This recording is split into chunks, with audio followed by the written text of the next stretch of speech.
इंसान एक शख्सियत हमारे बीच है। मैं हमारे परमानंद से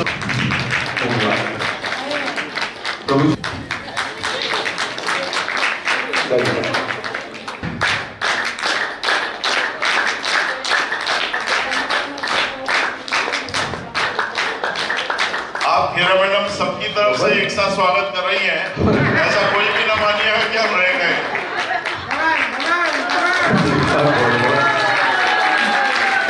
को हंसाती है और हर पल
तो आपको भगवान पे भरोसा करना पड़ेगा, भगवान पर विश्वास करना पड़ेगा।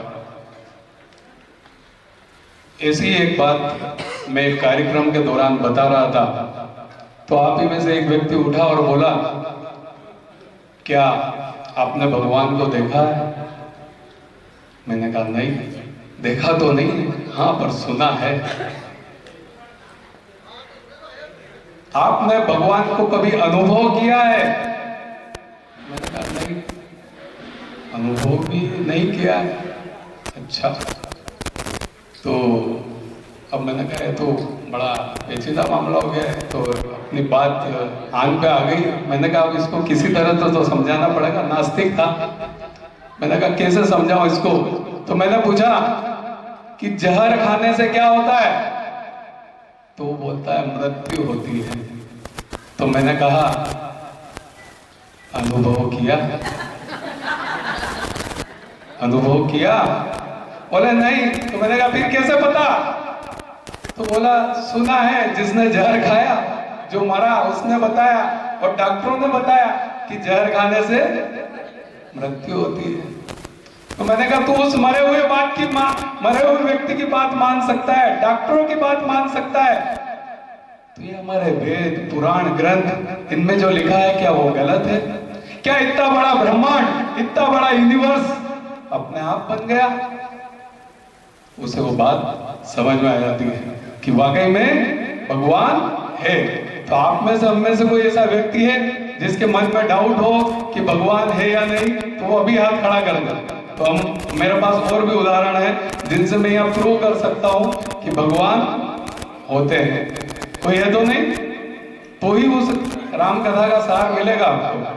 क्योंकि जब तक हम किसी चीज पर विश्वास ही नहीं करेंगे, विश्वास ही नहीं करते, तब तक हम कितना भी सुन लें, कितना भी समझ लें, हमारे जीवन में कोई बदलाव आने वाला नहीं। क्यों? क्योंकि हमारा बिलीफ सिस्टम खराब है, हम विश्वास ही नहीं करते।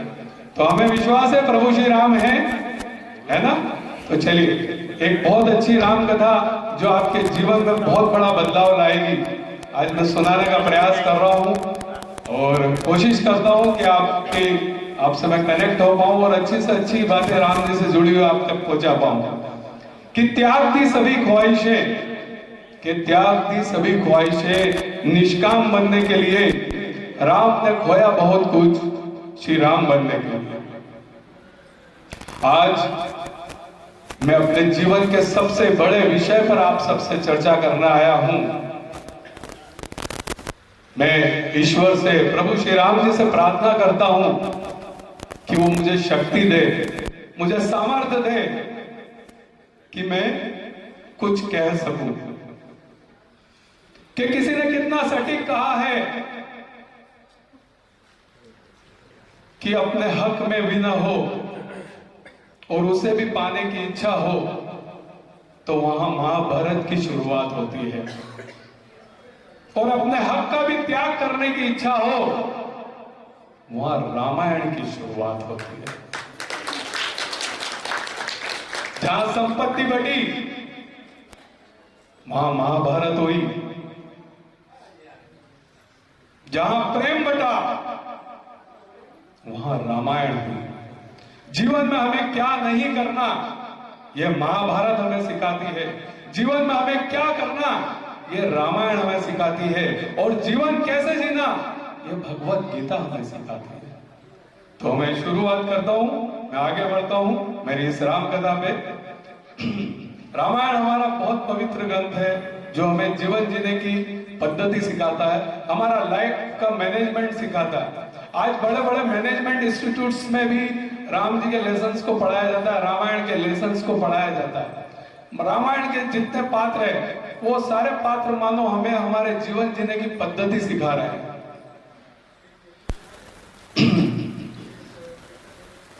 संसार में ऐसा कौन है जिसे राम के जैसा पुत्र, राम के जैसा मित्र, राम के जैसा भाई, राम के जैसा पति, राम के जैसा राजा, और यहां तक कि राम के जैसा मर्यादित शत्रु न चाहिए हो। राम हर कसौटी पर खरे उतरते हैं, राम हर रिश्ता निभाना जानते हैं। केवट, निषादराज, माता शबरी जो राम जी के दर्शन करने कभी अयोध्या नहीं जा सकते थे, राम उनसे मिलने के लिए 14 वर्ष का वनवास स्वीकार करते हैं।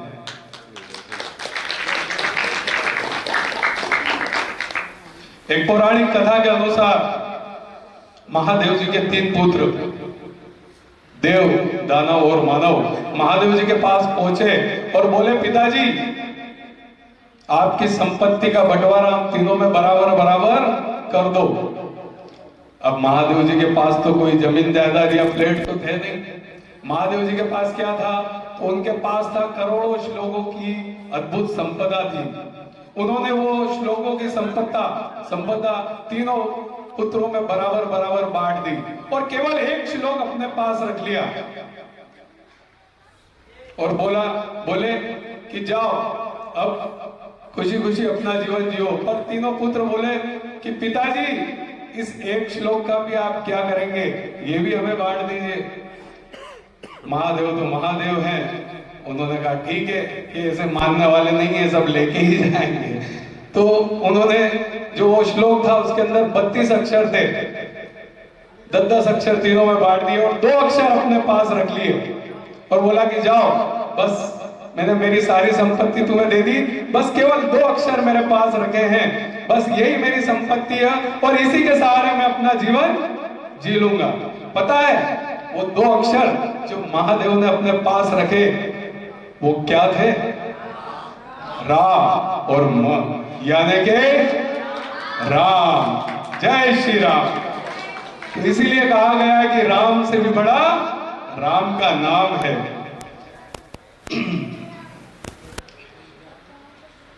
जन जन के आराध्य प्रभु श्री राम के जीवन से कुछ अंश चुराकर आज हम अपने जीवन में प्रकाश डालने का प्रयास करते हैं। मैं मर्यादा पुरुषोत्तम राम के चरणों में मेरी इस राम कथा को समर्पित करता हूं और उनसे प्रार्थना करता हूं, निवेदन करता हूं कि हमारी छोटी बुद्धि से अगर कोई भूल हो जाए तो हमें अपना दास समझकर माफ कर दे। कि बड़े से बड़ा पराक्रमी जब युद्ध लड़ता है तो 2 संभावनाएं होती है, या तो वो जीत का तिलक लगाएगा या हार का कलंक धारण करेगा। पर हमारे राम जी के साथ ऐसा नहीं था। राम जी ने जब भी युद्ध लड़ा, युद्ध तो जीता ही, साथ साथ उन्होंने शत्रु को भी जीत लिया। राम शत्रु को भी जीत लिया। राम हर कसौटी पर खरे उतरते हैं। राम जी ने अपने जीवन में जो कहा, जो किया, वो सब मिसाल बन गया।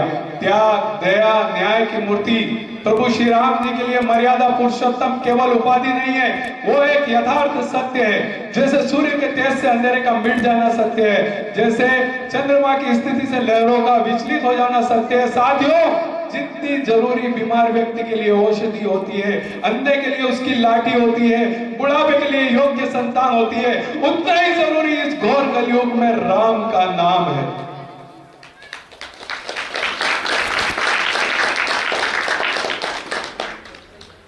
आज मैं प्रभु श्री राम जी से जुड़ी कुछ ऐसी बातें बताने का प्रयास करूंगा जिन्हें अपनाकर हम अपने जीवन को स्वर्ग बना सकते हैं। ऐसी बातें जिनसे सीखकर हम अपने जीवन के रावण को मार सके, अपनी जानकी को ढूंढ सके, अपने लक्ष्मण को पहचान सके और अपने जीवन से हनुमान जी को जाने से रोक सके।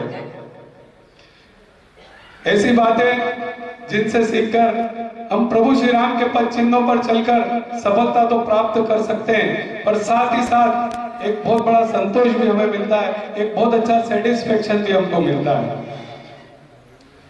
एक बात और आज हमको यहाँ पर समझनी होगी कि क्या प्रभु श्री राम जी का अवतार केवल रावण वध के लिए हुआ था? अगर रावण को ही मारना होता तो किसी पहाड़ की ऊंची चोटी पर बैठे बैठे प्रभु श्री राम अपनी तर्जनी उंगली हिलाते और रावण अपने सिंहासन पर बैठा बैठा भस्म हो जाता। यही बात प्रभु श्री राम वनवास के दौरान माता शबरी को समझा रहे हैं। जब माता शबरी उनसे कहती है कि अगर रावण का वध नहीं करना होता तो तुम काम उससे मिलने जंगल में आते, तब प्रभु श्री राम जी माता शबरी से कहते हैं कि राम रावण वध के लिए नहीं आया है। रावण का वध तो लक्ष्मण अपने पैरों से बाण चलाकर भी कर सकता था। राम तो तुमसे मिलने आया है माता। राम की जो वन यात्रा निकली है वो निकली है भविष्य के लिए, आदर्श की स्थापना के लिए।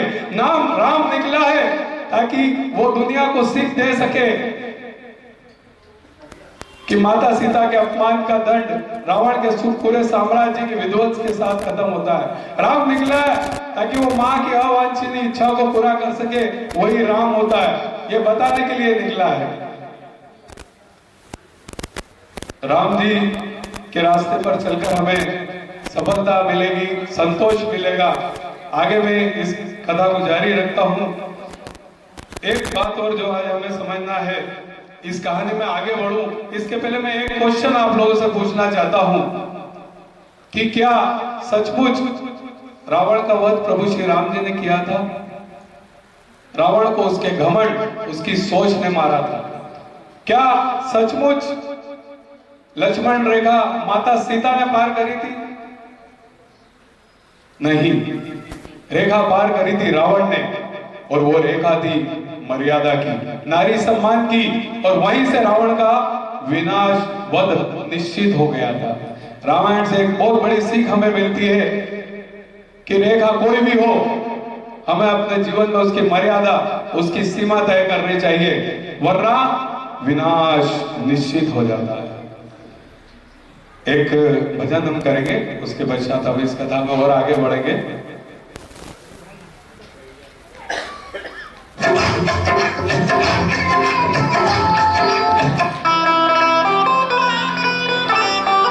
प्रभु श्री राम जी की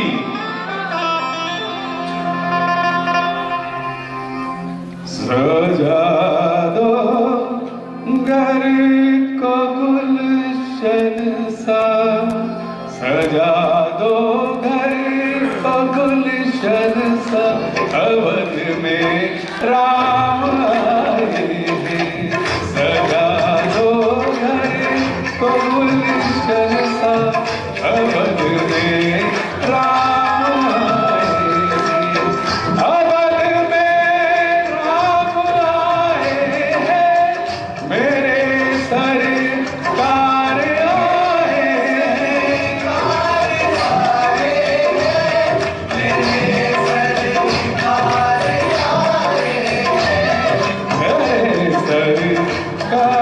आए हैं। लगे कुटिया भी दुल्हन सी, लगे कुटिया भी दुल्हन सी, अवध में राम आए हैं। सजा दो घर को गुलशन सा, अवध में राम आए हैं।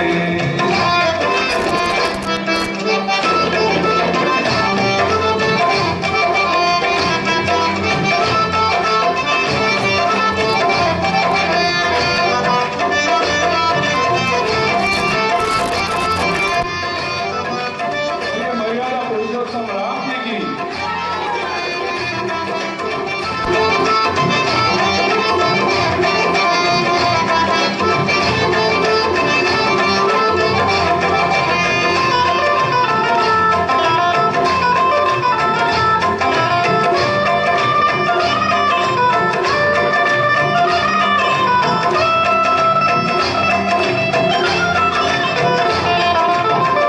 पखारो इनके चरणों को, बहाकर प्रेम की गंगा।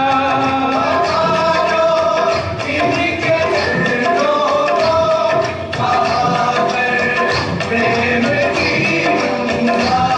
पखारो इनके चरणों को, बहाकर प्रेम की गंगा।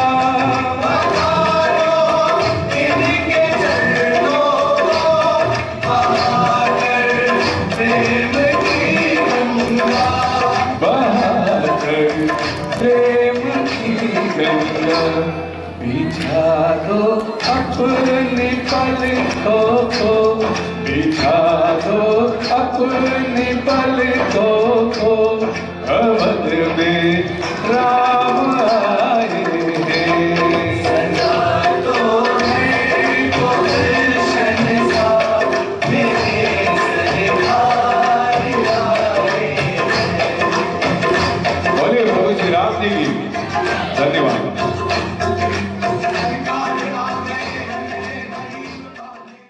प्रमुख पात्रों से सीखने का प्रयास करेंगे। हमारे जीवन में आने वाली जितनी मुसीबतें हैं, अगर हम इन रामायण के पात्रों को अच्छे ढंग से समझें और जानें, तो हमारी आने वाली सारी मुसीबतें जीवन की बहुत बहुत बहुत आसान हो जाएगी।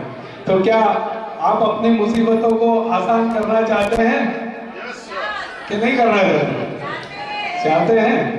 क्योंकि देखिए, जब तक हम चाहते नहीं हैं तब तक कोई काम भी नहीं होता है, ठीक है? जब तक हम चाहेंगे नहीं तब तक कुछ होता है क्या? हम पानी पीना चाहेंगे तो हमारा हाथ जाता है, गिलास पकड़ता है, फिर पानी पीते हैं। तो जब हम चाहेंगे कि हमारा जीवन अच्छा हो, हमारा जीवन स्वर्ग जैसा हो, तो उसके लिए हमें चाहना पड़ेगा सबसे पहले। तो हम बात करते हैं रामायण के सबसे पहले पात्र की, राजा दशरथ जी की, कि राजा दशरथ जी के जीवन से हम क्या सीख सकते हैं।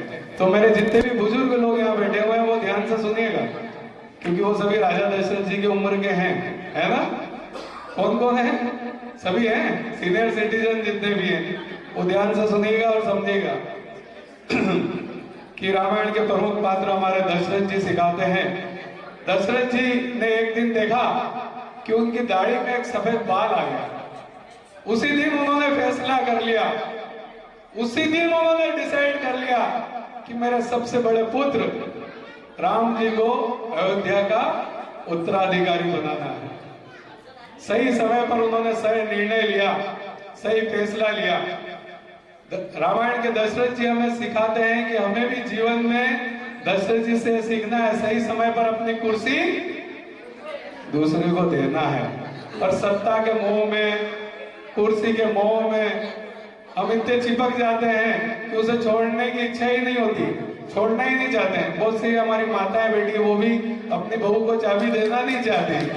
इधर पिताजी बैठे हैं बहुत सारे, वो भी अपने दुकान की चाबी बेटे को देना नहीं चाहते, जबकि उन्हें मालूम है कि अब वो उसके लायक नहीं रहे, अब उनमें वो क्षमता नहीं रही। जीवन में हमेशा परिस्थिति को देखें, अपनी क्षमता को देखें, भविष्य को देखें और उसके हिसाब से आप निर्णय लें। यही रामायण के राजा दशरथ जी हमें सिखाते हैं। तो एक बहुत बड़ी सीख कि समय पर आप रिटायर्ड हो जाएं और अपने घर की जिम्मेदारी, अपने व्यापार की जिम्मेदारी, सरकार भी रिटायर्ड कर देती 60 में। क्यों करती है? क्योंकि उसे मालूम है कि अब इसके अंदर वो क्षमता नहीं है कि वो इतना कार्य कर पाए। तो जब सरकार ने भी कुछ सोच समझ के रिटायरमेंट एज रखी होगी, तो इस चीज को समझे। तो दशरथ जी से सीखें कि समय पर हमें अपनी कुर्सी खाली करके दूसरे को देना है। तो यही रामायण के दशरथ जी हमें सिखाते हैं। बोलिए दशरथ जी महाराज की। चलिए अब अगले पात्र हमारे रामायण के हीरो, हमारे रामायण के मुख्य किरदार, मुख्य पात्र प्रभु श्री राम जी के बारे में बात करते हैं। क्या सब तैयार है? तो नींद तो नहीं आ रही? बोरिंग तो नहीं लग रहा? अच्छा लग रहा है सुनना?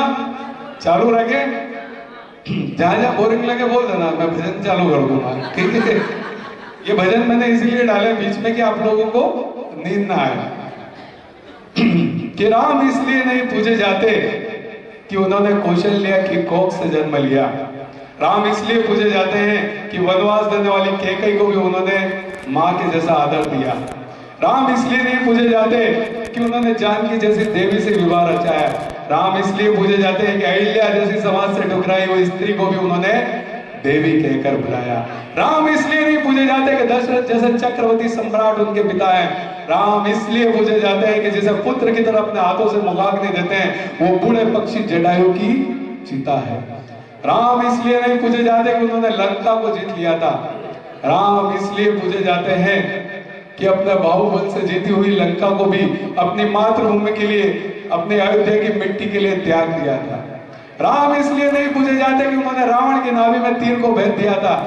राम इसलिए पूजे जाते हैं कि उस प्रकांड विद्वान से जीवन की शिक्षा लेने के लिए लक्ष्मण को उनके चरणों में भेज दिया था।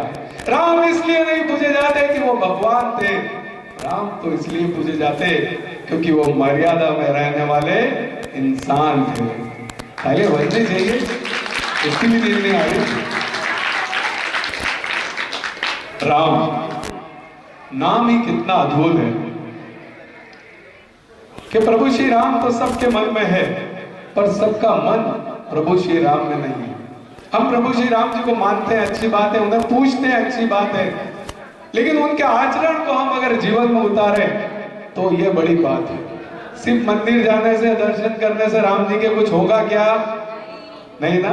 जब तक उनके आचरण को हम जीवन में नहीं उतारेंगे, उनकी जीवन यात्रा से हम कुछ नहीं सीखेंगे, तब तक राम जी को मानने का न मानने का कोई मतलब नहीं। तो राम जी के आचरण को हम जीवन में उतारे तो बड़ी बात है। इस कलयुग में सीखने को तो बहुत कुछ है, पर कोई सीखना नहीं चाहता।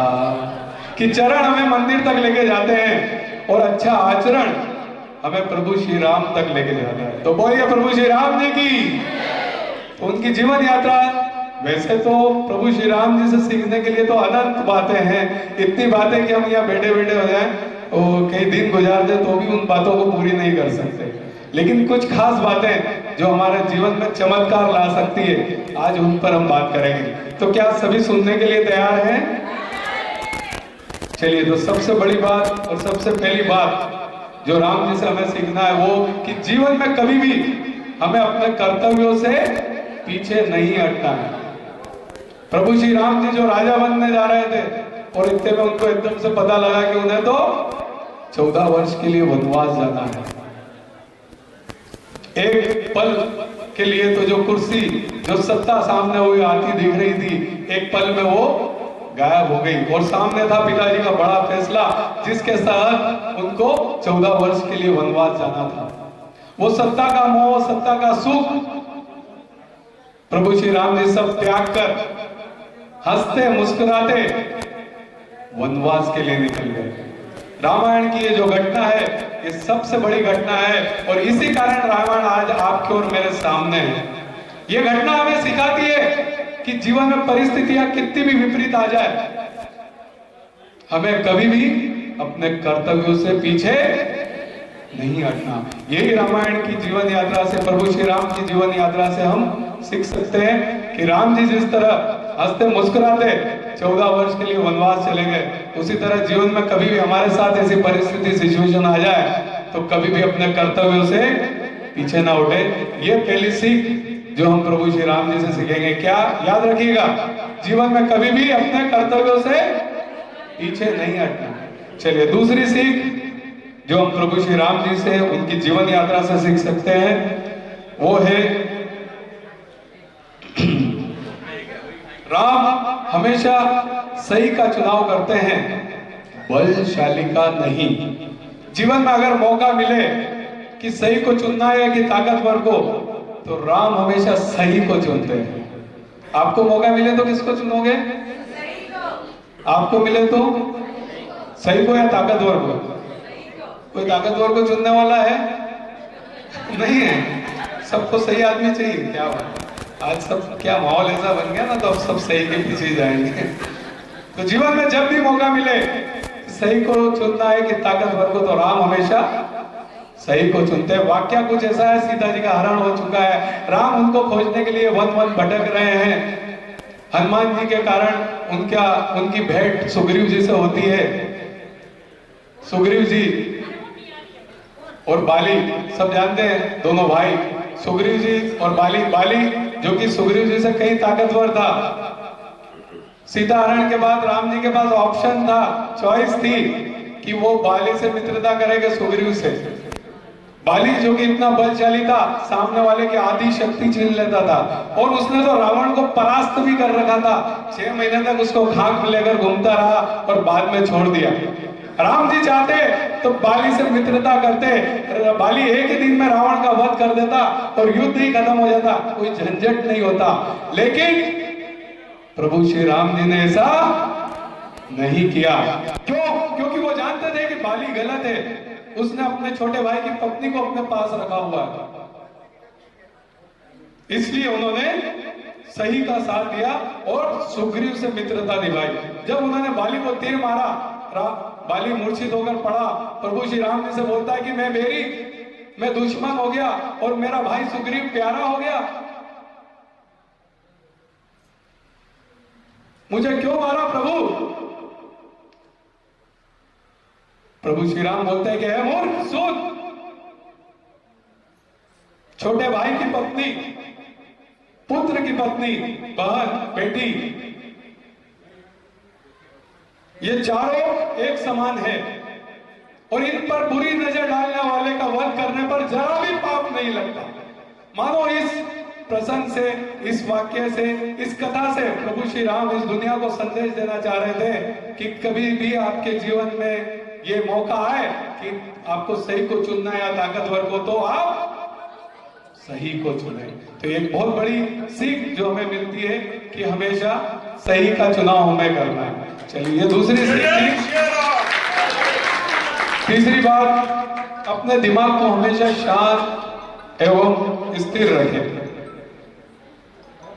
राम जी ने अपने जीवन यात्रा में कई असुरों का संहार किया, रावण का वध किया, राम जी के जीवन में भी कई विपरीत परिस्थितियां आई, आप सब हम जानते हैं, लेकिन उन विपरीत परिस्थितियों के भी बावजूद उन्होंने कभी भी अपने दिमाग को अशांत नहीं होना दिया, हमेशा शांत चित्त से हर समस्या का समाधान किया। तो यही बात हमें प्रभु श्री राम जी से सीखनी चाहिए। पर एक वाक्य ऐसा है जहां प्रभु श्री राम जी को थोड़ा गुस्सा आया था, उस वाक्य को मैं आपके सामने रख रहा हूं। एक प्रसंग, एक कहानी है, छोटी सी कहानी कुछ ऐसी है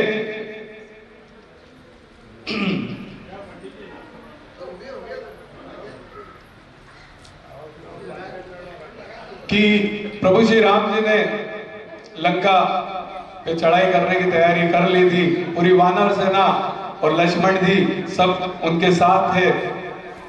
लेकिन एक बहुत बड़ी समस्या आ रही थी, वो थी समुद्र की ऊंची ऊंची उठती लहरें। इस कारण से वानर सेना उस समुद्र को पार नहीं कर पा रही थी, उड़ के जाए कैसे जाए, पार करने में बड़ी असमर्थता हो गई थी।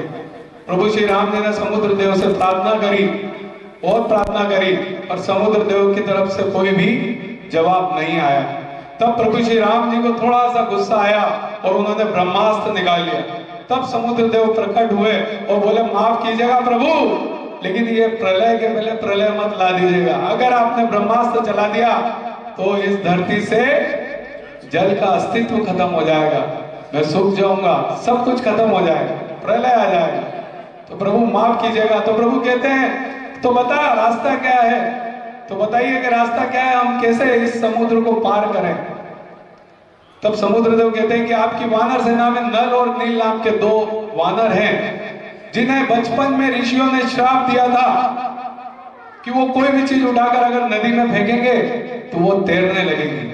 जब ये छोटे थे तो ऋषियों का सामान उठा उठाकर नदी में फेंक देते थे, तो ये ऋषि इस बात से नाराज हुए और उन्होंने उन्हें श्राप दिया था कि तुम कुछ भी फेंको पानी में वो तैरेगा। आप उनकी मदद के द्वारा पत्थरों को पानी में फेंक सकते हैं, वो पत्थर तैरने लगेंगे और एक बहुत बड़े सेतु का निर्माण होगा, जिस राम सेतु का वंदन पूरी पृथ्वी करेगी, आपका वंदन पूरी पृथ्वी करेगी। प्रभु श्री राम जी कहते हैं कि चलो ठीक है, उनको ये बात समझ में आती। वो कहते हैं सेनाओं के काम पे लग जाइए, बड़े बड़े पत्थर लिए जाते हैं, उनके ऊपर प्रभु श्री राम लिखा जाता है और समुद्र में फेंके जाते हैं, पत्थर तैरने लगते हैं, एक सेतु का निर्माण कार्य चालू हो जाता है। प्रभु श्री राम अपनी साइड में शिव की आराधना में बैठ जाते हैं और वो देखते हैं कि गिलहरी बार बार समुद्र के किनारे आके लौटती, फिर जाकर उन पत्थरों में जाके लौटती। तो देख रहे कि आखिर ये कर क्या रही है। वो हनुमान जी को कहते हैं कि इस गिलहरी को इधर लेके आइए। गिलहरी को लाया जाता है। प्रभु श्री राम जी पूछते हैं कि क्या कर रही हैं आप, इतने बड़े राम सेतु का कार्य चल रहा है और आप बीच बीच में आ रही हैं। तो बोले, प्रभु आपने जो धर्म के लिए युद्ध छेड़ा है, नारी सम्मान के लिए युद्ध छेड़ा है, सीता की रक्षा के लिए जो युद्ध छेड़ा है, मैं उसमें छोटा सा अपना योगदान दे रही हूँ। मैं इतनी बड़ी तो नहीं कि बड़े बड़े पत्थर उठा के ला सकूं, लेकिन मैं किनारे जाती हूँ और बालू रेती और मिट्टी को लपेट कर अपने ऊपर लाती हूँ और उन पत्थरों के आसपास जाके छोड़ देती हूँ, ताकि जब इन पत्थरों पर आप चले तो ये पत्थर आपको नहीं चुभे। गिलहरी की ये बात सुनकर प्रभु श्री राम बड़े प्रसन्न होते, बोलते लेकिन अगर आपकी इतनी वानर सेना यहाँ पर काम कर रही है और किसी का पांव लग गया और आपकी मृत्यु हो गई तो गिलहरी कहती है कि इतने बड़े धर्म युद्ध में अगर मेरी मृत्यु भी हो जाती है तो ये मेरे लिए गर्व की बात होगी। प्रभु श्री राम जी इसकी बात सुनकर गदगद हो जाते हैं और उसकी पीठ पर उंगलियां फेर देते हैं। तो आज जो गिलहरी के ऊपर हम निशान जो देखते हैं वो हमारे प्रभु श्री राम जी की उंगलियों के निशान है। एक कहानी यहाँ खत्म हो जाती है, लेकिन एक बहुत बड़ी बात, एक बहुत बड़ा मैसेज हमें देके जाती है कि हम में से कईयों को लगता है कि हम में तो कोई ताकत नहीं है, हम तो लाचार हैं, हम तो बेबस हैं, हम तो कुछ भी नहीं कर सकते, हमसे कुछ हो ही नहीं सकता। आप कितने भी कमजोर हो, कितने भी लाचार हो, कितने भी बेबस हो, आप बड़े से बड़ा कार्य कर सकते हैं। ये छोटी सी गिलहरी ने हमें सिखाया। कर सकते हैं या नहीं कर सकते, बस जरूरत है सही इमोशंस की, सही भावना की और सही दिशा में मेहनत की। अगर आप ये तीनों चीजें अपने साथ रखते हैं, अपनी भावना अच्छी रखते हैं, हमें अपने इमोशंस अच्छे रखते हैं और सही दिशा में मेहनत करते हैं, तो आप भी चमत्कार कर सकते हैं, भले आपके अंदर कितनी ही कमियां क्यों न हो। तो ये एक बहुत बड़ी सीख जो हमें प्रभु श्री राम जी की जीवन यात्रा से और उस छोटी सी गिलहरी से मिलती है। तो अगली बात सीखने की प्रभु श्री राम जी की जीवन यात्रा से वो है, बहुत अच्छी बात है, ये भी सुनिएगा, आपके जीवन में बहुत बहुत बहुत काम आएगा, क्योंकि यही सबसे बड़ी बात है जो मैं बोलने जा रहा हूं, कि जीवन में हमेशा चरित्रवान बनिए। क्या बनिए? सुना है ना हमने कि धन गया तो कुछ नहीं गया। आपका धन चोरी हो गया तो कुछ गया है क्या? कुछ वापिस कमा लेंगे। स्वास्थ्य गया तो कुछ गया, और अगर चरित्र गया उसको वापस नहीं कमाया जा सकता। ठीक है, तो धन गया तो कुछ नहीं गया, स्वास्थ्य गया तो बहुत कुछ गया, और चरित्र गया तो सब गया। तो जीवन में हमेशा चरित्रवान बनिए। रावण मूर्छित होकर गिरा हुआ है, अपने जीवन की अंतिम सांसें गिन रहा है। उस समय प्रभु श्री राम अपने भ्राता लक्ष्मण को कहते हैं कि जाओ और उस रावण से ज्ञान की शिक्षा लेकर आओ, ज्ञान की बातें लेके आओ। लक्ष्मण जी बोलते हैं ये कैसी बात कर रहे हैं भैया, अपना दुश्मन, अपना शत्रु जिसने अपनी सीता मां का हरण किया, और आप बोल रहे हैं कि मैं उससे जाऊं और ज्ञान लेके आऊं। प्रभु श्री राम बोलते हैं कि वो प्रकांड विद्वान है, उसे बहुत ज्ञान है, और वो अपनी अंतिम सांसें गिन रहा है। अभी थोड़ी देर बाद उसकी मृत्यु हो जाएगी, और उस विद्वान से हमें ज्ञान लेना है। तो भ्राता लक्ष्मण उनकी इस बात को मानते हैं कि विद्वान है और उससे ज्ञान लेना चाहिए। वो रावण के पास जाते हैं और रावण को बोलते हैं कि हमें कुछ ज्ञान की बात बताइए। रावण बोलता है पहले मेरी एक बात का जवाब दो लक्ष्मण, मेरी हार की वजह क्या है? लक्ष्मण जी बोलते हैं मुझे नहीं मालूम तुम्हारी हार की वजह क्या है। रावण बोलता है मैं बताता हूं, मेरी हार की वजह है कि मैं चरित्रहीन हो गया था। मैंने पराई स्त्री पर नजर डाली, उसको गलत निगाह से, गलत नजर से, गलत भाव से देखा। लोभ, मोह, पाप, अहंकार, ऐसे अवगुणों के चक्कर में मैं फंस गया। यही मेरी हार की सबसे बड़ी वजह रही। और तुमने हमारी बड़ी से बड़ी विशाल सेना को भी हरा दिया। क्यों? क्योंकि तुम्हारे भाई, तुम्हारी सेना में सब चरित्रवान है। तो एक बहुत बड़ी बात जो रावण ने सिखाई कि अपने कैरेक्टर को, अपने चरित्र को हमेशा आगे रखिए। मर्यादा में रहकर जो पुरुषों में उत्तम आचरण करता है वही मर्यादा पुरुषोत्तम कहलाता है। हमारे राम जी जिस भी किरदार में जिए, भले वो पति बनकर जिए, भाई बनकर जिए, पुत्र बनकर जिए, बेटे बनकर जिए, राजा बनकर जिए, वो जिस भी किरदार में जिए उन्होंने कभी भी अपनी मर्यादा का उल्लंघन नहीं किया। इसीलिए हम उनको मर्यादा पुरुषोत्तम के राम से पूछते हैं। तो मर्यादा में रहकर जो पुरुषों में उत्तम आचरण करता है वही मर्यादा पुरुषोत्तम कहलाता है। तो जीवन में हमेशा चरित्रवान बनिए। एक और बात जो रावण ने सिखाई कि जीवन में अपनों का साथ होना बहुत जरूरी है, कि किसी लकड़ी के कटने का किस्सा नहीं होता अगर कुल्हाड़ी के पीछे लकड़ी का हिस्सा नहीं होता। मेरा भाई विभीषण मुझे छोड़ के चला गया, तुम्हारे भैया के साथ हमेशा खड़े रहे, ये भी एक जीत का बहुत बड़ा कारण है कि जीवन में अपनों का साथ, परिवार का साथ होना बहुत बहुत जरूरी है।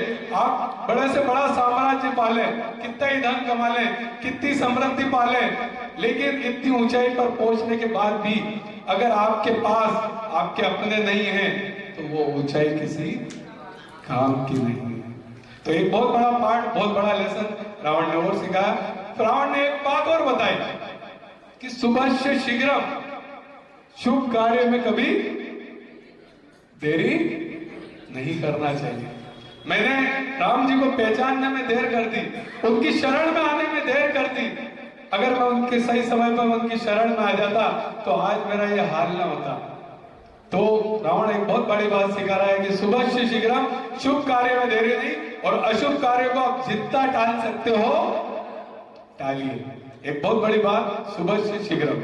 एक और बात जो रामायण, अभी जब अयोध्या मंदिर का निर्माण हुआ तो ये एक रील बहुत वायरल हुई थी, आपने देखी होगी, कि रावण बिल्कुल निराश दुखी होकर कुंभकर्ण के पास जाता है और कुंभकर्ण पूछता है कि भ्राता इतने चिंतित क्यों हो, इतने दुखी क्यों हो? तो रावण बोलता है कि मैंने सीता का हरण कर लिया, लेकिन सीता मुझे पसंद नहीं करती। तो कुंभकर्ण बोलता तो इसमें आपके लिए क्या बड़ी बात है, जिस तरह आपने साधु का वेश बना के सीता का हरण किया, उसी तरह राम का वेश धारण करके सीता को पा लीजिए। तो रावण कहता है कि राम रूप धरावी मात समाने लगे सब नारी, कि मैंने जब जब राम का रूप धारण किया मुझे हर स्त्री में माता और बहन दिखने लगी। ऐसा चरित्र हमारे प्रभु श्री राम जी का था। मतलब उनका रूप भी कोई धारण कर ले तो उनके सारे गुण उसके अंदर आ जाते हैं। ऐसे हमारे प्रभु श्री राम जी का चरित्र है। सोचा था कि बिल्कुल भावुक नहीं होगा, पर कुछ पल ऐसे आ ही जाते हैं। अगली बात जो हम राम जी की जीवन यात्रा से सीख सकते हैं वो है कि जीवन में रिश्तों को महत्व दीजिए, अपने पद को महत्व दीजिए, परिवार को महत्व दीजिए। प्रभु श्री राम जी ने पिताजी के वचन को टूटने नहीं दिया, अपनी माता कैकेयी के वचन का भी अपमान नहीं होने दिया। हंसते हंसते वनवास के लिए चले गए और प्रभु श्री राम जी के साथ, देखिए भाइयों में प्रेम कितना होता है और प्रेम होना कितना आवश्यक है, इस बात से समझने का प्रयास कीजिए। वनवास राम जी को हुआ तो लक्ष्मण जी भी राम जी के साथ चले गए। भरत जी ने गद्दी नहीं संभाली, गद्दी छोड़ दी अयोध्या की। ये सिखाता है कि भाइयों में प्रेम होना कितना जरूरी है। और अभी जो मैंने बात बताई कि हम कितना ही कमा लें, कितना ही कुछ भी कर लें, कहीं भी पहुंच जाए, लेकिन हमारे पास अगर अपने नहीं है तो वो समृद्धि किसी काम की नहीं है। इसलिए अपने मन को महत्व दीजिए, रिश्तों को महत्व दीजिए, परिवार को महत्व दीजिए। ये हम प्रभु श्री राम की जीवन यात्रा से सीख सकते हैं। दूसरी एक और बात जो प्रभु श्री राम की जीवन यात्रा से सीख सकते हैं वो है कि एकता बनाए रखिए। अभी हमने सुना है, बहुत चल रहा है वर्ड, कि बढ़ेंगे तो क्या होंगे, बढ़ेंगे तो। प्रभु श्री राम की जीवन यात्रा हमें सिखाती कि हमेशा एकता में रहिए। दशरथ जी के चारों पुत्र का चरित्र अलग अलग था, लेकिन चारों में एकजुटता थी। संकट के समय चारों भाई एक साथ खड़े होते थे। उनकी जीवन यात्रा सिखाती है कि हमेशा एकता में रहे, संगठित रहे। राम जी हमारे राज परिवार से थे, वो चाहते तो केवट को गले नहीं लगाते, माता शबरी के झूठे बैर नहीं खाते, पर उन्होंने ऐसा किया। क्यों? क्योंकि वो सामाजिक समानता का संदेश भारत को देना चाहते थे, विश्व को देना चाहते थे, अपनी प्रजा के बीच समानता का विश्वास पैदा करना चाहते थे। तो यही एक बहुत बड़ी बात जो प्रभु श्री राम जी की जीवन यात्रा से सीखती कि एकता में रहिए। छोटी छोटी बात पर लड़ना झगड़ना बंद करिए, भले वो परिवार में हो, समाज में हो। हम छोटी छोटी बात पर लड़ने लगते हैं और संगठन को तोड़ देते हैं। तो ये प्रभु श्री राम जी की जीवन यात्रा से सीखना है। तो हमें हमारे संगठन को मजबूत करना है, एकता में रहना है, एकजुटता में रहना है। सीखेंगे इस बात को, एकता में रहेंगे। तो ये प्रभु श्री राम जी से सीखने वाली एक और बहुत अच्छी बात थी। अगली बात जो आखिरी और अंतिम बात है जो प्रभु श्री राम जी से हम सीख सकते हैं कि हमेशा विनम्र बने रहिए, हमेशा विनम्र बने रहिए। विभीषण जब हमारे रावण का छोटा भाई विभीषण जब राम जी की शरण में आया, तब राम जी ने उसके ऊपर बिल्कुल भी संदेह नहीं किया, खुले दिल से उसका स्वागत किया। और लंका पर विजय के बाद विभीषण को पूरा राज्य भी सौंप दिया। इवन प्रभु श्री राम जी ने रावण को भी कई मौके दिए थे कि वो सुधर जाए, समझ जाए, लेकिन रावण नहीं माना तो उसका वध करना पड़ा। तो प्रभु श्री राम जी की जीवन यात्रा हमें सिखाती है कि हमेशा विनम्र रहिए। अगर आप विनम्र बने रहेंगे तो खुशियों के पल आपके जीवन के आसपास रहेंगे। तो एक बहुत अच्छी बात जो हमें विनम्रता से सीखने को मिलती है।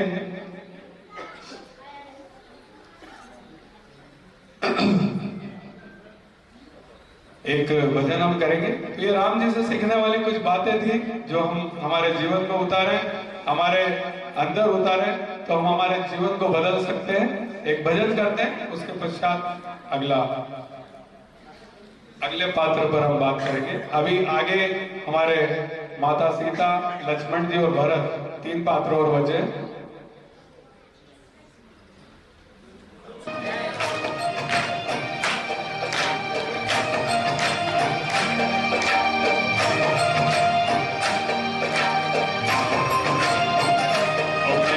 झोपड़ी के भाग आज खुल जाएंगे, राम आएंगे।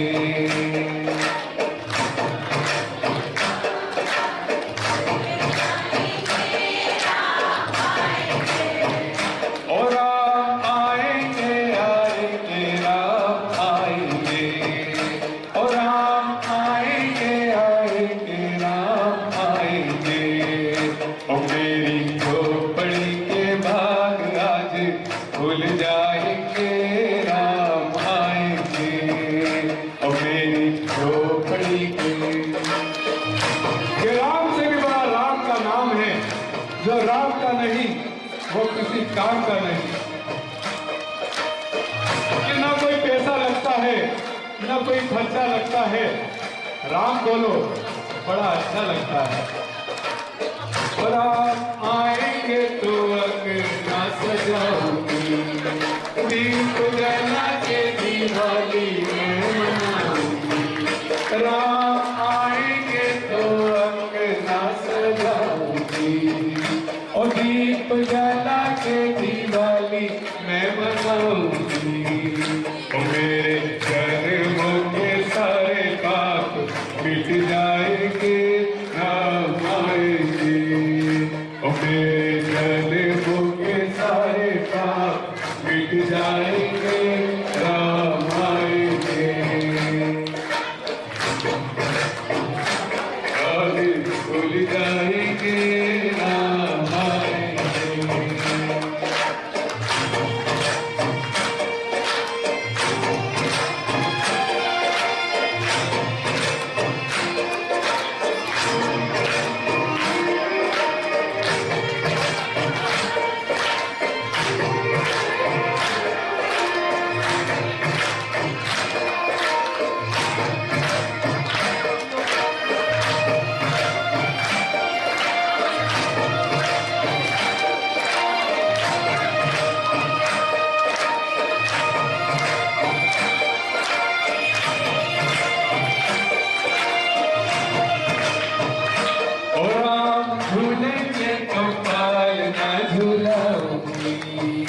और मीठे मीठे भजन सुनाऊंगी।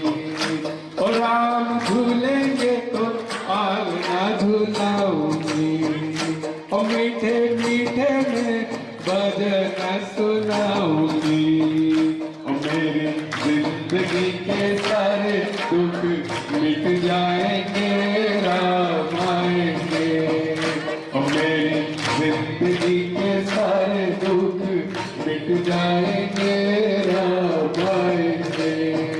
और मेरी झोपड़ी के भाग आज खुल जाएंगे, राम आएंगे।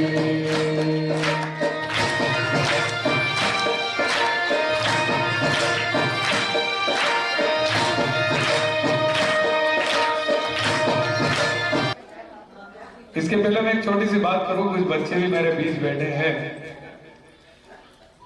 कि जीवन में जब हमारा जन्म हुआ इस पृथ्वी पर, तो अगर मैं बात करूं कि हम इस जीवन में हाईएस्ट क्या बन सकते हैं और लोएस्ट क्या बन सकते हैं, तो मैं किसी बच्चे को यहां बुलाना चाहूंगा। कोई भी एक बच्चा खड़ा होकर आ जाए।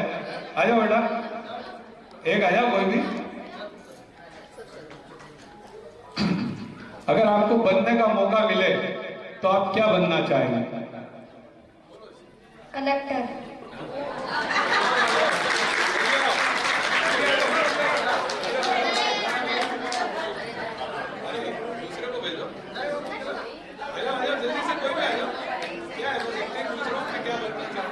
अगर आपको जीवन में मौका मिले तो क्या बनना चाहोगे? आईएएस। और कोई बोलना चाहता है जो अपना लक्ष्य बताना चाहता है? हाँ बेटा। मैं सीता बनना चाहूंगा।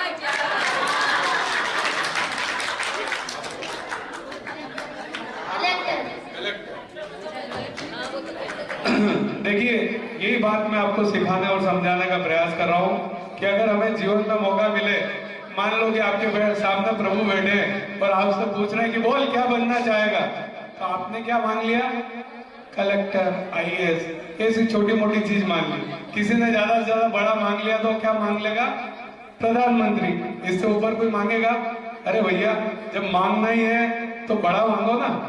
एक बार क्या हुआ, सड़क के किनारे एक भिखारी सूखी रोटी को ऐसे कागज पे लगा लगा के खा रहा था, ऐसे ऐसे खा रहा था। एक व्यक्ति ने देखा कि कागज पे तो कुछ रखा नहीं, फिर ये क्या लगा के खा रहा, तो उसने पूछा कि क्या ये काई से खा रहे हो तुम रोटी को? बोले कुछ नहीं, मैं तो गरीब आदमी हूँ साहब, मेरे पास पैसे तो है नहीं, मैं ये सोच सोच के खा रहा हूँ कि चटनी रखी और खा रहा हूँ। तो मैंने कहा जब सोचना है तो ये सोचना कि काजू करी रखी है, सोचने में क्या पैसे लग रहे हैं? तो जीवन में सोचो तो बड़ा सोचो। जब प्रभु तुम्हारे सामने आके प्रकट हो गए, बोले मांग क्या मांगता है, तो बोल कि मुझे तुम जैसा बनना है, मुझे प्रभु श्री राम जैसा बनना है, मुझे माता सीता जैसा बनना है। मांगो तो बड़ा मांगो, इतना बड़ा लक्ष्य रखो अपने जीवन का। यही मैं आपको सिखाना चाहता हूँ कि अपने जीवन का लक्ष्य बड़े से बड़ा रखो। ठीक है, सोचने के कोई पैसे नहीं लगते, और प्रभु श्री राम जैसा बनना कोई अच्छी बात नहीं है क्या? अच्छी बात है कि हम प्रभु श्री राम जी से बने, उनके जैसा आचरण, उनके जैसा व्यवहार करें। जब हम प्रभु श्री राम जी से जैसा बनना चाहेंगे ना, तो ये सब छोटी मोटी चीजें तो हमारे आसपास आके घुस जाएंगी। कलेक्टर बनना, आईएएस बनना, डॉक्टर बनना, इंजीनियर बनना, जब हमारे अंदर इस तरह की एनर्जी, इस तरह का ऑरा पैदा होगा, तो ये चीजें तो ऑटोमेटिक खींच के हमारे पास आ जाएंगी। आई कि नहीं आई? देखिए, हमारे नरेंद्र मोदी जी प्रधानमंत्री, उनके अंदर इस तरह की उनका चरित्र इस तरह का है, उनका आचरण इस तरह का, उनका व्यवहार इस तरह का है कि वो उनको प्रधानमंत्री बनना ही था, वो ऑटोमेटिक बन गया। ठीक है, उसके लिए उनको कोई बहुत प्रयास नहीं करना पड़ा, बहुत मेहनत नहीं करना पड़ा, उनने अपने चरित्र को फर्स्ट रखा, कैरेक्टर को फर्स्ट रखा। ठीक है, तो चलिए हम रास्ते से भटक जाएंगे। हम माता सीता से क्या सीखे, तो उसी पे हम बात करते हैं। महिला मित्र हमारी ध्यान दे कि दासी मंथरा ने कैकई को भड़काया, और कैकई ने राजा दशरथ जी से जाकर राम के लिए 14 वर्ष का वनवास मांग लिया। उस समय ऐसा बिल्कुल भी नहीं कहा गया था कि राम जी के साथ सीता भी वनवास को जाएगी या उन्हें भी साथ में जाना है। लेकिन जब सीता जी को इस बात का पता लगा, तो उन्होंने कहा मैं भी राम जी के साथ वनवास जाऊंगी। माता सीता से सीखने वाली बात है कि पति से बढ़कर कुछ भी नहीं। भारतीय नारी जो अपने पति को अपना परमेश्वर मानती है, अपना सब कुछ उस पर न्यौछावर कर देती है। वनवास राम जी को हुआ, लेकिन सीता मां उनके साथ चली गई, उनका साये की तरह साथ दिया। मानो मां सीता का जन्म संसार को संदेश देने के लिए हुआ हो कि जीवन में असली संगीनी की पहचान दुख में ही होती है। मां सीता से सीखे कि अगर आपके जीवन में कभी भी विपरीत परिस्थिति आ जाए, तो सबसे पहले तो उसे नियति का निर्णय मान लीजिए। फिर अपने निष्ठा, अपने प्रेम, अपने समर्पण में कोई कमी मत रहने दीजिए। मां सीता रानी बनने वाली थी और अगले ही पल उन्हें वनवास मिल गया, लेकिन उस वक्त भी वो घबराई नहीं। अपने विश्वास को, अपने प्रेम को, अपने समर्पण को और बढ़ाया और अपने पति का साथ दिया। इसी कारण आज हम सीता को मां के रूप में पूजते हैं। तो जो सबसे बड़ी सीख यही है कि अपने डेडिकेशन में, अपनी निष्ठा में, अपने समर्पण में कभी भी कमी नहीं आने दे। भले ही सिचुएशन कितनी विपरीत हो जाए, लेकिन फिर भी अपनों के लिए वो अपनापन बरकरार रखिएगा। एक और बहुत बड़ी सीख जो माता सीता हमें रामायण से देती है, जब वो सोने का हिरण देखती हैं और प्रभु श्री राम जी से कहती हैं कि मुझे वो सोने का हिरण चाहिए, मुझे आप उसे ला के दीजिए। प्रभु श्री राम जी उसको समझाते हैं कि कोई सोने का हिरण विरण नहीं होता, ये सब माया जाल है। लेकिन सीता मां नहीं मानती है, जिद करने लगती है, नहीं मुझे वो हिरण चाहिए। नतीजा सीता हरण हो जाता है। मानो इस वाक्य के माध्यम से भी सीता मां एक संदेश देना चाह रही हो कि सोने का हिरण नहीं होता। जल्दी अमीर बनने के ख्वाब आपको बर्बाद कर देंगे, इस माया जाल से बचे। ये एक बहुत बड़ा संदेश माता सीता उस सोने के हिरण के थ्रू देती। तो माता सीखने से यही बातें थी कि अपने जीवन में निष्ठा, समर्पण, डेडिकेशन हमेशा रखें। ये हम माता सीता से सीख सकते हैं। चलिए अब अगली बात करते हैं हम रामायण के उस किरदार की, उस पात्र की जो हमारे राम जी के सबसे लाडले, सबसे प्यारे, उनके छोटे भाई भरत जी की, जिनकी मिसालें दी जाती है और राम भरत मिलन के किस्से सुनाए जाते हैं। ये जो किरदार है ये बहुत भावुक कर देने वाला किरदार है। मैं प्रयास करूंगा कि इस किरदार को बहुत अच्छे से आप तक पहुंचा पाऊं।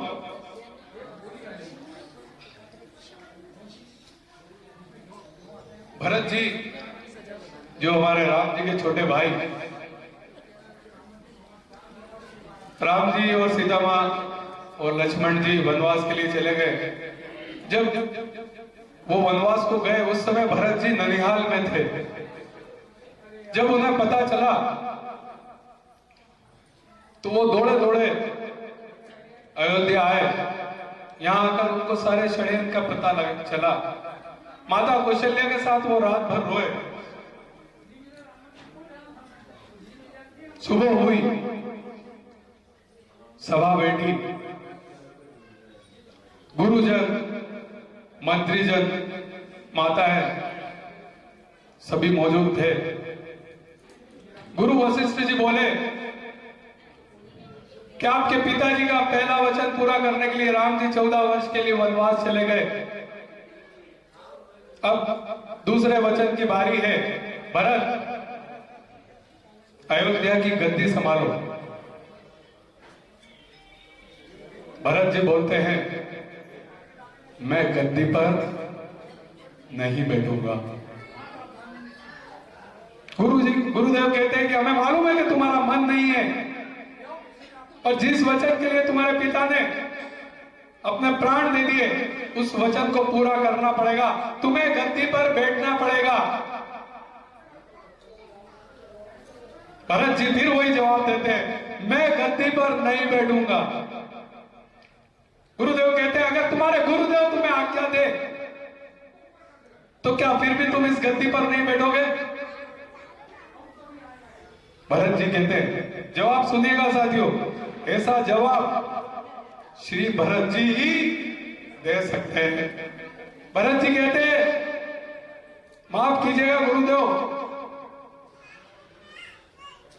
मैं अगर गद्दी पर बैठ गया तो इसके परिणाम अच्छे नहीं होंगे। अगर आपने मुझे जबरदस्ती इस गद्दी पर बिठा दिया तो यह धरती रसातल को चली जाएगी। गुरुदेव बोले, तुम्हारा यह तर्क मेरी समझ में नहीं आया। इस धरती पर हिरण्याक्ष हिरण्याकश्यप जैसे राक्षस हुए तब यह धरती रसातल को नहीं गई। इस धरती पर रावण और कुंभकर्ण जैसे राक्षस हुए तब यह धरती रसातल को नहीं गई। और जब आज भरत जैसा धर्मात्मा इस सिंहासन पर बैठने जा रहा है तो यह धरती रसातल को चली जाएगी। तो भरत जी कहते हैं कि गुरुदेव माफ कीजिएगा, ये धरती जानती है कि हिरण्याकश्यप राक्षस है, ये उनका भार सहन कर लेगी क्योंकि वो जानती है राक्षस है। ये धरती रावण और कुंभकर्ण का भी भार सहन कर लेगी क्योंकि वो जानती है कि ये राक्षस है। पर इन राक्षसों का काम अगर राम का छोटा भाई भरत भी करने लगे तो यह धरती विश्वास किस पे करेगी? ये तो रसातल को ही चली जाएगी।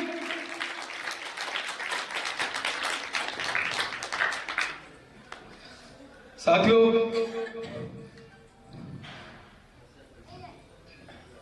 जो उत्तर भरत जी ने दिया वो बहुत कमाल का था। भरत जी गद्दी पर नहीं बैठे तो नहीं बैठे। रामायण के भरत जी हमें एक बहुत बड़ी सीख सिखाते हैं कि जो अपना नहीं है वो अपना नहीं ही है, उस पर अपना अधिकार न जमाए।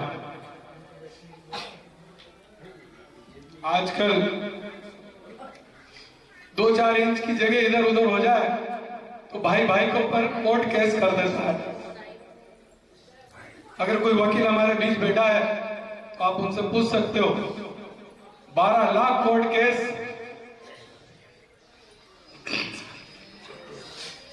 12 लाख कोर्ट केस संपत्ति विवाद के कोर्ट में चल रहे हैं। उन सबको रामायण से सीखना चाहिए कि यहां पर त्याग का कंपटीशन चल रहा है। कौन सबसे बड़ा त्यागी है उसका कंपटीशन चल रहा है। उन सबको रामायण से सीखना चाहिए।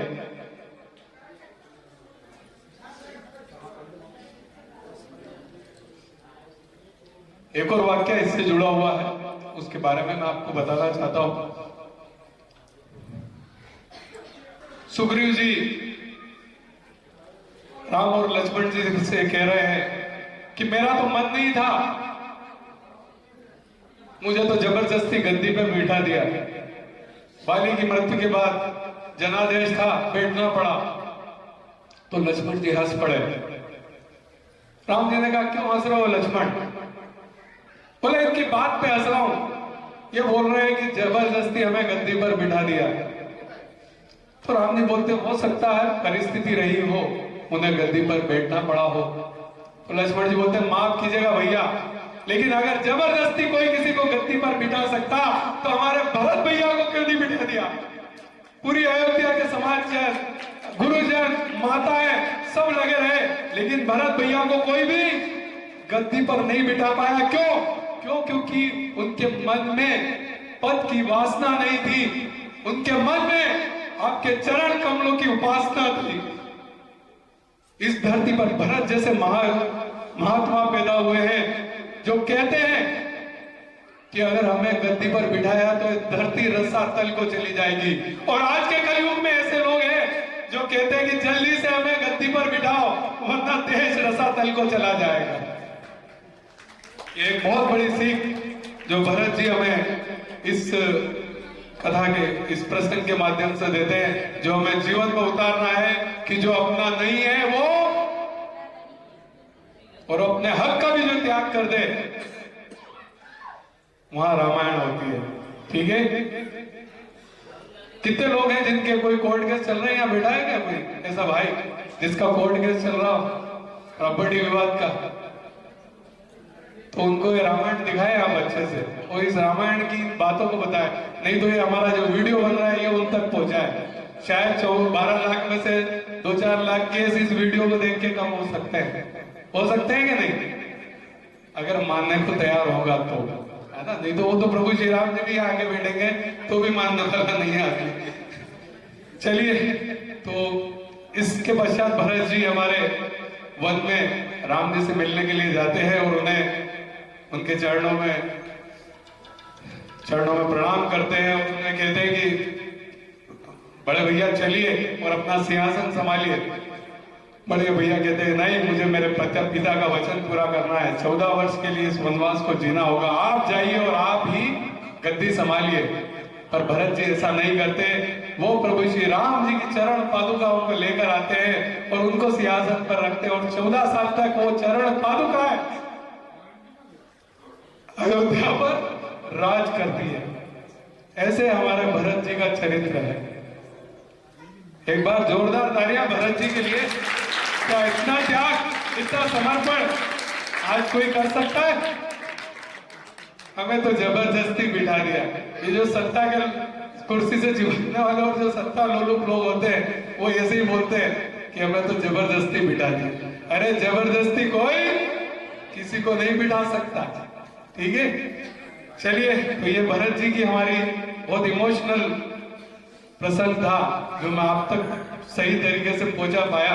मुझे डर था कि शायद मैं बोल नहीं पाऊंगा, लेकिन ईश्वर ने मुझे शक्ति दी, सामर्थ्य दिया कि मैं उन शब्दों को आप तक पहुंचा पाया।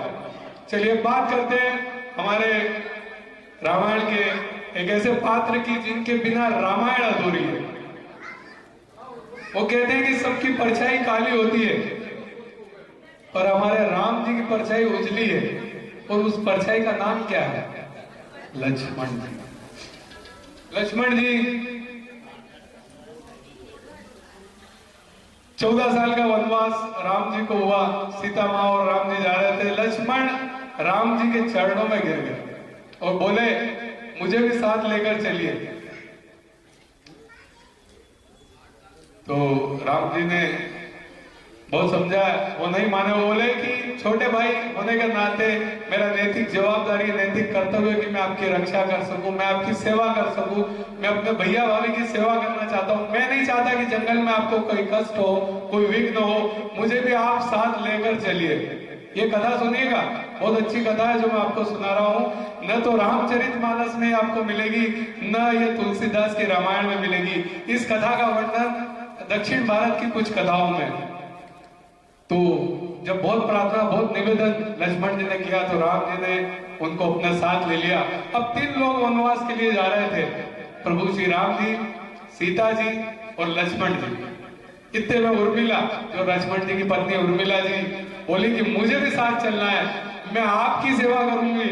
लक्ष्मण जी को बोलती कि मैं आपकी सेवा करूंगी, भैया भाभी की सेवा करूंगी, मुझे भी साथ ले चलो। लक्ष्मण जी उन्हें बहुत समझाते हैं, बोलते हैं कि अगर तुम साथ चलोगी तो मुझे तुम्हारी चिंता रहेगी और इस कारण मैं सही मन से अपने भैया भाभी की सेवा नहीं कर सकूंगा। आप यही महल में रहिए, अपनों के बीच रहिए, आप यहाँ रहेंगी तो मुझे संतोष रहेगा कि आप सकुशल हैं और मैं पूरे मन से अपने भैया भाभी की सेवा कर पाऊंगा। ठीक है, अनमने मन से ही उर्मिला जी उनकी बात को मान लेती है, वहीं रुक जाती है। तीनों लक्ष्मण जी, सीता जी, राम जी हमारे वनवास के लिए निकल जाते हैं। एक दिन बीतता है, रात होती है, और जैसे ही रात होती है तो नींद की देवी निंद्रा देवी प्रकट होती है, लक्ष्मण जी के सामने आती है। लक्ष्मण जी उसे देखकर चौंक जाते हैं, बोलते हैं मैं 14 साल के लिए सोना नहीं चाहता, मुझे मेरे भैया भाभी की सेवा करनी है। कोई ऐसा उपाय बताइए जिससे मैं 14 साल जागता रहूं। इंद्रा देवी ने कहा ये तो धरती का विधान है, प्रकृति का विधान है, नींद का बोझ किसी न किसी को तो उठाना पड़ेगा। तब लक्ष्मण जी कहते हैं काम कीजिए, वहां अयोध्या में मेरी पत्नी उर्मिला वो परेशान है, आप उससे बात उसको बोलिए कि वो मेरी जगह 14 साल सोए और मैं 14 साल यहाँ जागता रहूं। निंदा देवी बात मान लेती है, उर्मिला जी से बात करती है। उर्मिला जी सहर्ष इस बात को स्वीकार कर लेती है और उर्मिला जी 14 साल तक सोती रही और लक्ष्मण जी हमारे 14 साल तक जागते रहे। ऐसे लक्ष्मण जी का हमारा प्रेम और स्नेह था अपने भाई के प्रति। एक बार जोरदार तालियां होना चाहिए हमारे लक्ष्मण जी के लिए। हमारे लक्ष्मण जी सिखाते हैं कि जीवन में देखो, प्रभु श्री राम जी ने अपना सारा प्यार, सारा लाड़, सारा दुलार भरत जी को दिया, पर लक्ष्मण जी ने कभी इस बात का बुरा नहीं माना। हमारे लक्ष्मण जी सिखाते हैं कि जीवन में कभी भी हमें कोई कार्य प्रशंसा के लिए नहीं करना कि मेरी तारीफ होगी इसलिए कोई काम नहीं करना। प्रभु श्री राम जी को वनवास हुआ, लेकिन लक्ष्मण जी उनके साथ 14 वर्ष तक जंगल में भटकते रहे। वो इस बात से सिखाते हैं कि नाराज न होना, यह सोचकर कि काम मेरा और नाम किसी और का हो रहा है। घी और रुई सदियों से जल रहे हैं और लोग कहते हैं कि दिया जल रहा है। तो एक बहुत बड़ी बात जो हमारे लक्ष्मण जी हमें यहाँ पर सिखाते हैं। एक भजन हम करेंगे, उसके पश्चात बस एक छोटी सी स्टोरी और हम 12:15 तक हमारा इस भजन की पूर्व में हमारे राजावत जी और दिनेश जी को आमंत्रित करूंगा। प्रभु श्री राम जी, डॉक्टर पवन जी गुंजादे, सबका स्वागत है। चरण हो रघुवर के, जहाँ मेरा ठिकाना हो।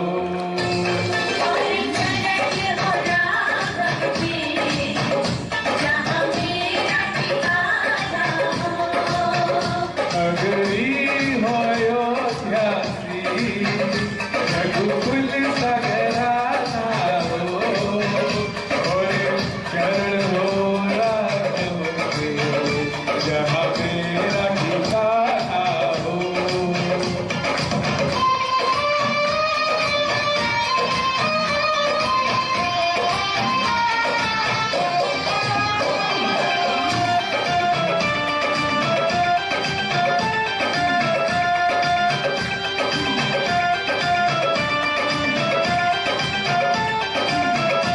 और त्याग भरत जैसा,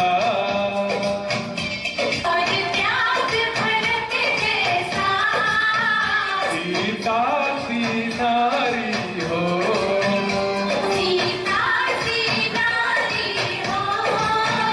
और लव कुशी के जैसी भगदान, तो त्याग भरत जैसा, सीता सी नारी हो। और लव कुशी के जैसी भगदान हमारी हो।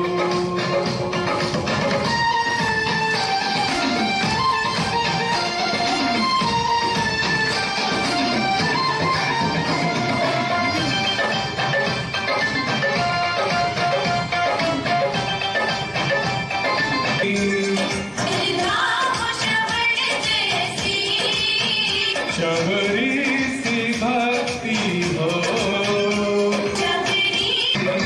शबरी सी भक्ति हो।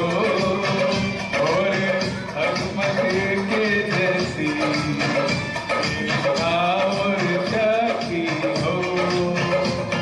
बोलिए प्रभु श्री राम जी की। प्रसंग है कि अगर भक्ति भोजन में मिल जाए तो प्रसाद बन जाती है, और वही भक्ति अगर पानी में मिल जाए तो चरणामृत बन जाती है। कहानी है, एक गांव के बाहर एक महात्मा झोपड़ी बनाकर रहते थे और दिन भर राम नाम की धुनी लगा के रखते थे। और कभी तबले पर, कभी क्या मतलब बजाते रहते और राम राम जपते रहते थे। राम नाम की धुनी चलती रहती थी। पड़ोस में उनके एक कुटिया और थी जहां पर एक परिवार रहता था, वो भी अपना झोपड़ी बनाकर रहता था। परिवार का जो मुखिया था वो महात्मा से बड़ा परेशान था कि क्या दिन भर राम राम राम राम राम राम रटते ही रहते। वो बड़ा परेशान था। एक दिन परेशान हो गया, तिल मिला गया और उनके पास दौड़ते दौड़ते पहुंचा और बोले, ये क्या दिन रात आप राम राम करते रहते हो, क्या आपको भोजन प्रभु श्री राम जी खिलाते? बोले हाँ, मुझे तो मेरे प्रभु ही, मुझे राम जी भोजन कराते। बोले हमें नहीं कराते, हमें तो रोज काम पे जाना पड़ता है, पैसा कमाना पड़ता है, हम यहाँ आते हैं, आप हमको सोने नहीं देते हो, दिन भर रात भर राम राम जपते रहते हो। बोले एक काम करो, तुम भी राम राम जपो, तुम्हें भी राम जी भोजन कराएंगे। इस बात पे दोनों में बहस छिड़ जाती, शर्त लग जाती कि चलो आज मैं बैठ के राम राम जपता हूँ और भोजन भी करूंगा, देखता हूँ आपके राम जी मुझे कैसे भोजन कराते हैं। ठीक है साहब, शर्त लग जाती है। वो कुछ देर तो महात्मा जी के साथ बैठ के राम राम जपता है, फिर सोचता है कि घर जाऊंगा तो पत्नी और माँ जबरदस्ती मुझे खाना खिला देगी। काम करता हूँ यार, कहीं जंगल में जाके कहीं पेड़ वेड़ पे बैठ के राम राम जपता हूँ। तो एक सुनसान जंगल में जाके एक पेड़ के ऊपर बैठ जाता है और राम राम जपने लगता है। इतने में क्या होता है, एक व्यापारियों का समूह उधर से गुजरता है उनको भूख लगती है, क्योंकि उनके पास खाना बनाने का सामान होता है, तो वो वहीं अपना खाना बनाने लगते हैं, स्वादिष्ट व्यंजन बनाते हैं, अच्छी अच्छी खुशबू आती है। इतने में एक व्यक्ति आकर मैसेज देता है, संदेश देता है कि डाकू आ रहे हैं। अब चूंकि व्यापारी रहते हैं, उनके पास सोना चांदी आभूषण नगद सब रहता है, वो कहते हैं भागो, खाने को यहीं छोड़ो और भागो। अब वो खाना यहीं छोड़कर चले जाते हैं। वो ऊपर पेड़ पे बैठा बैठा राम जप रहा है ना, याद रखना। तो इतने में इधर डाकू आ जाते हैं, वो देखते हैं कि स्वादिष्ट व्यंजन बना हुआ है, अच्छी अच्छी खुशबू आ रही है। एक डाकू बोलता है रुको, हो सकता है ये अपने मारने, हम अपन सबको मारने की साजिश हो, ये खाना कोई नहीं खाएगा, पहले ढूंढो, ये जिसने किया वो यहीं कहीं छुपा होगा। इधर उधर ढूंढते हैं तो सरदार की नजर उस पेड़ पे बैठे व्यक्ति पर पड़ जाती है जो राम राम, और जिसने क्या कहा मैं भोजन नहीं करूंगा, जिसने प्रण ले रखा। उतारो, ये रहा वो कलाकार, उतारो इसको, नीचे उतारो, नीचे उतारा। चल तेने इस खाने में जहर मिला है ना, चल तू पहले खा, मैं खाना नहीं खाऊंगा। अबे कैसे नहीं खाएगा, मारो लट मारो इसके। बहुत लट मारने की तैयारी होती है, तो इतने में उसको फिर खाना ही पड़ता है। खाते खाते कहता है कि आखिर राम जी ने मुझे भोजन करा ही दिया। वो खाना खाने के बाद तुरंत महात्मा जी के पास जाता है, उनके चरणों में गिर जाता है और बोलता है आखिर राम जी ने मुझे भोजन कराई दिया। कहानी बहुत छोटी है, लेकिन इसका सार बहुत बड़ा है। जब भी हमें, मैं ये नहीं कहता कि आप सारा काम धंधा छोड़ के, सब कुछ छोड़ के राम राम जपना चालू कर दो, लेकिन जब भी मौका मिले, समय मिले, हमें अपने प्रभु को जरूर याद करना चाहिए, उनका सुमिरन करना चाहिए, क्योंकि भक्ति में ही शक्ति है और भाव में ही भगवान है। बड़े से बड़ी विपत्ति, बड़े से बड़ी तकलीफ हमारे प्रभु के सुमिरन करने से ऐसे ही खत्म हो जाए। तो ये छोटी सी कहानी का सार था।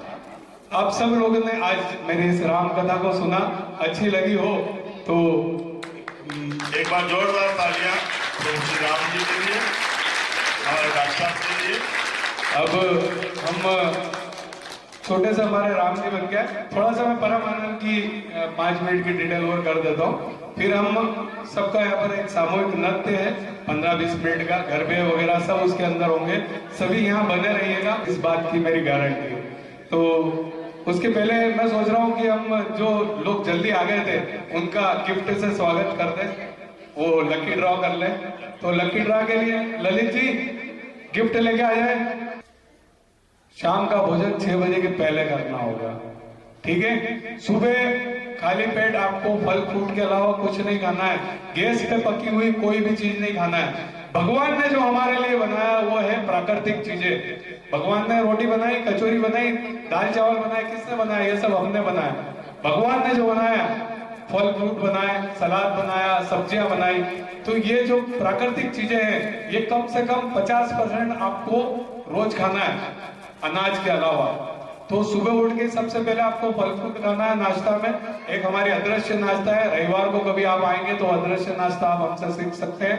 वजन में 10 का गुणा करके आप फल खा सकते हो, और खाना खाने के पहले वजन में 5 का गुणा करके आप सलाद खा सकते हो, जिसमें ककड़ी टमाटर खा सकते हो, ठीक है। और उसके बाद आपका भोजन करें, तला गला बहुत ज्यादा फ्राई वाली चीजें सब बंद करें, साधारण और कहते ना सात्विक भोजन करें। और खा भी रहे तो भी अगर आपने ये अदृश्य नाश्ता करी, सलाद खाया, तो वो भोजन भी आपका कुछ नहीं बिगाड़ पाएगा अगर ये 2 चीज का पालन आप कर रहे हैं। और तीसरी चीज, आप 6 बजे बाद शाम को कुछ नहीं खाएंगे, और शाम को लाइट भोजन करें और 6 बजे पहले करें। आपकी लाइफ बदल जाएगी।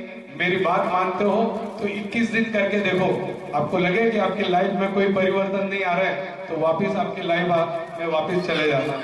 हमारी लाइफ से फिर आपका कोई सरोकार नहीं रहेगा, लेकिन करके देखिए, ठीक है। करेंगे सभी। मैं इस बात को बोल रहा हूँ क्योंकि मैं इस बात का सख्ती से पालन कर रहा हूँ। 2 साल हो गए, मरा नहीं, आपके सामने जिंदा बैठा हूँ। और जांच करवा लो, कोई तरह की बीमारी निकलेगी तो सब छोड़ दूंगा। कल से मैं भी 2 बजे उठूंगा रात को। लेकिन 2 साल में तो कभी ऐसा नहीं हुआ हो कि सूर्य नारायण मुझसे जीत गए हो, आज तक नहीं हुआ, ठीक है। तो जीवन में संकल्प लाना जरूरी है। अगर आप कुछ परिवर्तन करना चाहते हैं तो संकल्प को लाइए। ज्यादा डिटेल में मैं नहीं बताऊंगा क्योंकि हमारा समय हो गया है।